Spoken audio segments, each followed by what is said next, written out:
Amnesty International South Africa wants the Basic Education Department to urgently disclose its plans on the eradication of pit toilets in public schools. In May last year, the Minister of Basic Education, Angie Motshekga, told Parliament that the pit toilets would be eradicated by the 2022-2023 financial year.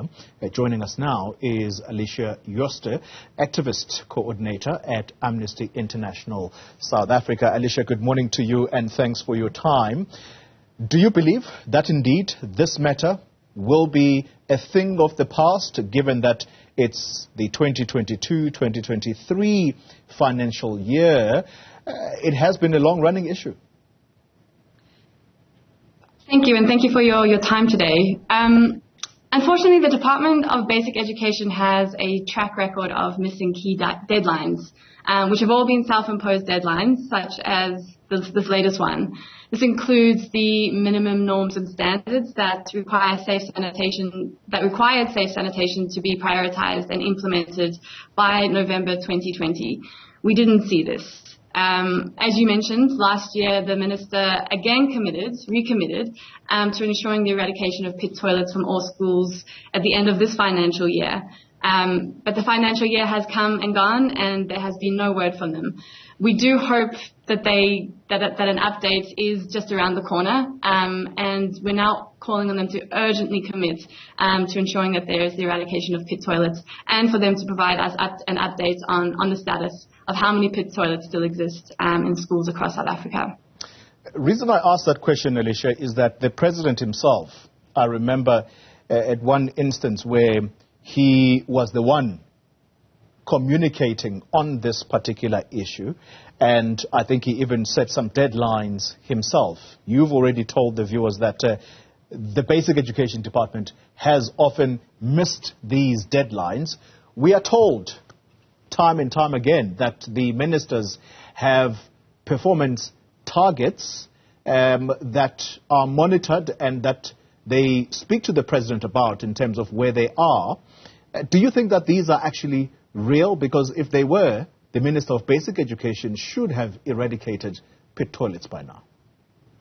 Exactly, and there is a worrying trend, particularly at the Department of Basic Education. What we saw last year was the department actually proposing new amendments to key regulations, in this instance the minimum norms and standards for school public infrastructure, that would see the removal of all references to deadlines, and therefore removing all further means of legal accountability and accountability broadly speaking when it comes to school infrastructure deadlines. So there is a worrying trend that we're seeing here of ministers potentially not being held to account for commitments they've made, legally binding commitments they've made. Partners and us, we have called for those deadlines to remain in regulations. But once again, all we're hearing is silence despite constant follow-ups to see where we are with deadlines, current deadlines, and those proposed amendments that have been put forward by the Department of Basic Education. You have spoken about unreliable data sets, and that's your way, I suppose, of monitoring whether there is progress in eradicating these pit toilets. Why do you say that the data is often unreliable? So what we're seeing is when the department is reporting, we're seeing a whole lot of different stats and figures under different programs, and no real clear indication of an overall view of progress that has been made. So it becomes, with this method that they're using, very hard to track how many pit toilets still exist, how close we are to the eradication of pit toilets. We're still waiting for reports such as the National Education Infrastructure Management System report that clearly, or its job is to clearly outline exactly that. How many provinces still have pit toilets? How many schools still have pit toilets? And so we're not seeing that. And so what we're seeing is inconsistency and unreliability of reporting mechanisms by the Department of Basic Education. So as I said, to this day, we still don't really have a clear indication of where we're sitting, which is key in order to hold the government and the department to account. And this matter, Alicia, it is not without consequences. Tragic, might I add. We have had children falling into pit toilets, and that is a very sad reality of this issue. Is the South African government learning lessons here at all? I think, when we're looking at deadlines being missed on a consistent basis, it's hard to believe that there is a sense of urgency in the Department of Education to remove things like plain pit toilets from schools.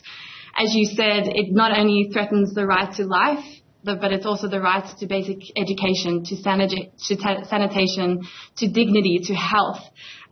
It's also, there's a link between, poor infrastructure standards and negative learning outcomes, where we see the dropout of students and irregular attendance. All this is threatening, the bright future that we want learners in South Africa to have. And that's why when a key commitment and a deadline passes like it has this week, it's incredibly disappointing that there is nothing from the department, despite follow-ups from ourselves, from partners, to really understand where we are. Because it's not just about the eradication of pit toilets, but as you said, the consequences of what that means for learners in South Africa. Finally, what is it that an organization like Amnesty International can do if there are persistent deadlines or there is a recurrence of deadlines not being met? Because at some point it leads to some kind of action that needs to be taken to cajole the government. Definitely, and I think a key, especially in the education space, is, working with partners who are doing brilliant work in litigating. We know Equal Education is litigating in Limpopo on this issue. We know that, as a movement, education movement in South Africa, when I'm talking about partners and Amnesty, mobilizing does get attention. But at the end of the day, it seems that more and more ourselves and partners need to be turning to litigation to ensure that these deadlines and timelines are met with a sense of urgency. We're also lucky that we have a global movement that helps us to place international pressure on the departments to provide answers and to urgently keep to these commitments that they've made. How imminent would that court action be from your side? Look, as I said, this is all work alongside partners. So partners are doing fantastic work when it comes to litigation. So it's about us looking how we can support that work. All right. Alicia, Jooste, thank you very much. She is an activism coordinator at Amnesty International.